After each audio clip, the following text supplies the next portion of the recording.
When did you start like regularly smoking weed? Since I was like 10 years old.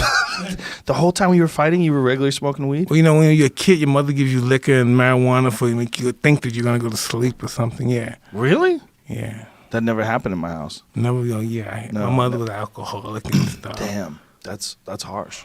Liquor and marijuana, see if you go to sleep. Yeah. It didn't work. I don't think so. No, I no. think so.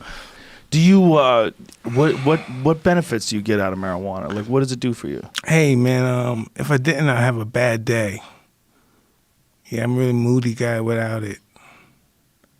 And it just smooths me out. As soon as I take it, I'm a whole different person. I'm really on top of my game. I'm balling. Yeah, I feel the same way sometimes. It makes me nicer. Yeah. Yeah, calms me down. Do you smoke? And I like who I am when I smoke. You know what I mean? When I weed, I don't sometimes like who I am sometimes. That's just the real sometimes. Yeah. I don't like that guy. I want to get away from that guy. Well, you know, I was talking to Michael Irvin once. He was explaining to me that when children grow up in high-stress environments, that their genes are wired to have a propensity towards violence. That if it's normal, if it's around them all the time, when they're growing up and when they're in the womb. Yeah, I agree. When their mother's under extreme stress, if they live in a bad neighborhood, and it's hard for some people like yourself that did grow up in an environment like that to ever reach where you're at right now, just a place of peace.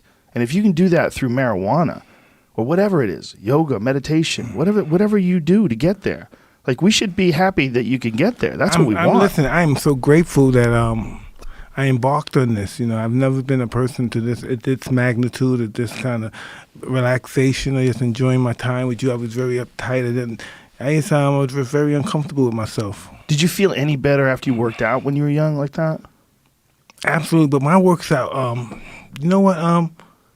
The best thing that ever happened to me that I retired from boxing, because of me working out and me getting, I was so intense with this. My whole objective was hurting people and wanting to be the best, and my ego took over, and I'm like Tyson, I'm the best to ever live, and all this bullshit. And dealing with my partner Rob Hickman, I happened to embark on this, come across this thing called the Toad. Are you familiar with the Toad? Yeah, what you're talking about is 5-methoxy-dimethyltryptamine. Oh, that's it right there, yeah. Yeah. And I came across that, and I smoked this, I don't know, this medicine, drug, whatever you want to call it and stuff. And I've never been the same. I look at life different. I look at people differently. And the experience I can't even express, really. It's almost like dying and being reborn. Yeah, I had the exact same experience. That's what it felt like to me, too. Like you stop existing. The 5-methoxys, there's two... Tell me, what's the deal with that? What the hell's going on here? 5-methoxy is produced by your brain, but what it is it's DMT with an oxygen molecule attached to it. So regular DMT is N-N-dimethyltryptamine, and then 5-methoxy-dimethyltryptamine is DMT with like there's a very subtle change to the molecule, and that subtle change, for some reason, takes away the visuals. You've done regular DMT too, right? Yes. Regular DMT is rich with visuals, very strange, bright, colorful, impossible to describe visuals. It's inconceivable. Inconceivable is the best way to put it. Yeah, inconceivable. Yeah. But I try to explain it to some people, my wives, and I don't have the words to explain it. That's exactly what I always say. I've done a terrible job explaining it to everybody. Every time I've tried, it just doesn't work. But all those things, they give you perspective. It's almost like you're dying. You're submissive. You're humble. You know what I mean? You're vulnerable, but you're invincible. Still in all. You know, it's just that weird feeling.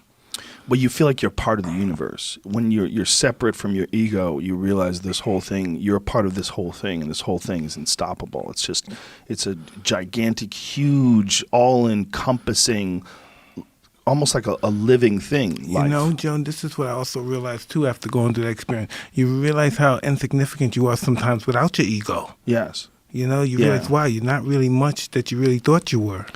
Yeah, you are and you aren't. Obviously, you are in everyday life. I mean, you go places, you have a dramatic effect on people. You mean a lot. You mean a lot to those people that you run into. You mean a lot to the people that you love and that love you.